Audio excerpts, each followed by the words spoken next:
My story began December the 5th, 1969. My mother gave birth to me, but I actually died, and the doctors brought me back, so it was like I wasn't supposed to be born. By the age of 2, I had seen so much violence in the house that a child shouldn't have experienced that.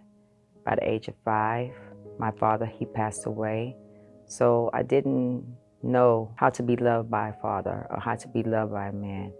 And by that being, losing my father, no man in the house, my mother, she, brought men in. And these men, they were child molesters. They tried to, molest me as a child. So it's like things I had to run from as a child. My little brother's father, I watched him literally just feed her drugs to keep her so high and out of it so he can take advantage of me and my sisters. It really destroyed us as a family.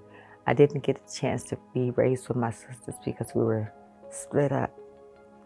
Because this man was like, molesting us. And I remember my sister one night, he tried to touch me, and I remember my sister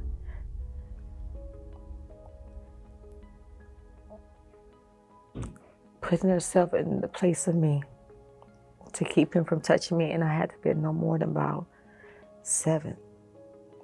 At the age of 16, I started smoking marijuana. That led me to drop out of school.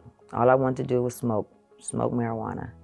I met my first baby's father, at the age of 17, and it started out beautiful. He was nice and kind.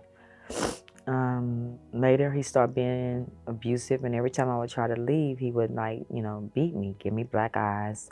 I remember one time I went out of town to get away, and some kind of way he found me, and he beat me from Killeen, Texas to San Antonio. And that's like a 3-hour drive, and I was 6 months pregnant. And he just kept punching me repeatedly. And all I could remember was just holding my stomach to keep him from hitting me in my stomach to make me lose the baby. When I finally did get away from him, he would be nice, and then it would start back over again.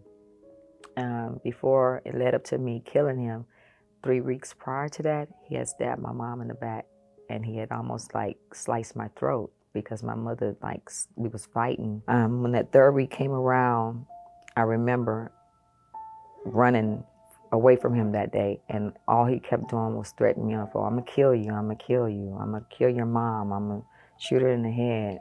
And the day when it happened, my son, he was laying on the couch, and he went to reach for him, and all I remember was pulling the trigger, and it was I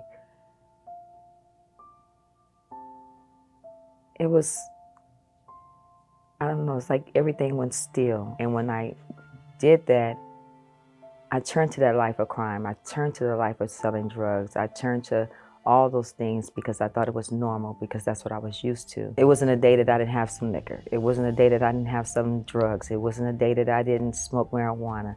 So it was like I was trying to fill this void with all those substances, and it wasn't doing anything for me. And I can remember back in 2000, I tried to kill myself. There's a drug that's out on the market called ecstasy, and I took it, and it's like, I remember I can hear people in the background saying, just give her milk, give her milk, give her milk. And it was like I was dying. They was trying to help me to come back. And the way the drugs had made me feel that I was not myself. I wasn't me. It was like I was another person.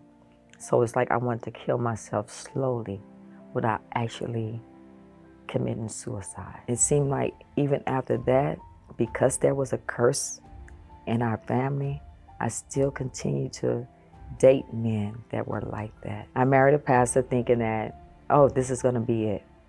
I don't have to worry about a man cheating, fighting, being abusive.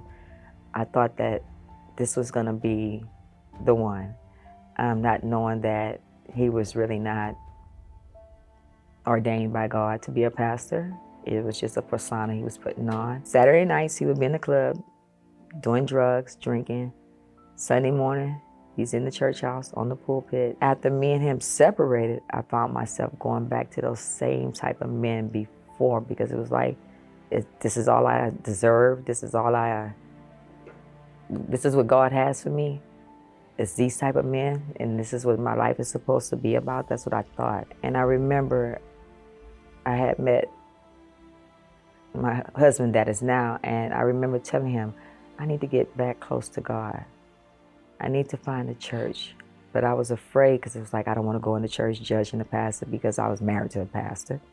I didn't want to go in the church not thinking God wasn't there because I thought God had forgot about me. So it's like, I knew I needed to find God, but I didn't know where. I remember I had got a knock on the door, and normally I don't open the door. And that day I opened the door, and it was like, I was invited to go to a church, and I was like, I don't have a car. You know, I was making up all these excuses because I was like really fed up with church. I was like, I didn't want to go to church anymore. I was disgusted, but I knew I needed to find a church. So I remember the pastor telling me about the Universal Church, and they'll come and pick me up and take me to church. So I was like, you know, what can be the worst thing? Let me go find out. Let me try it.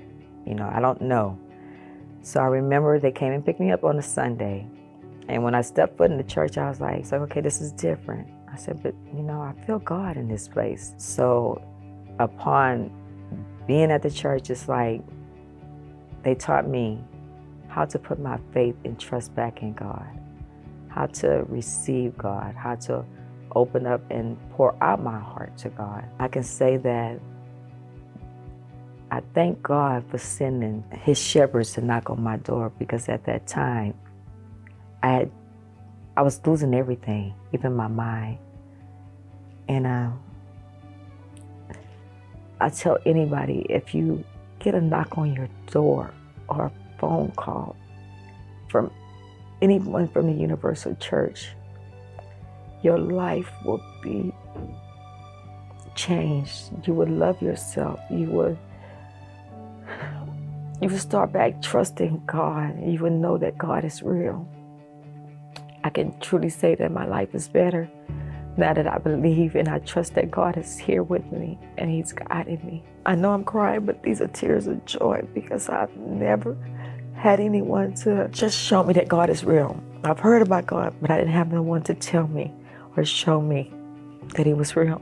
Today, I'm married. I'm happy. My family is good. I'm working on my degrees, something I should have been had a long time ago. I have a business. Me and my husband, we started together. I love myself. I don't have any grudges against anybody in the past that have hurt me. I love life.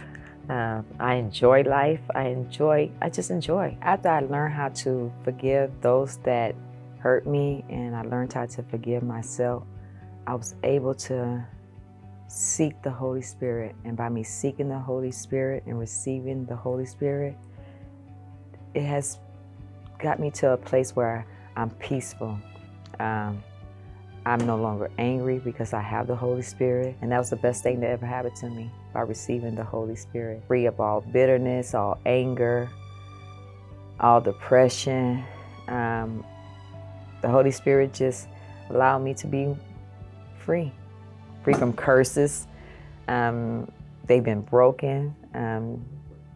It's the best guidance in the world.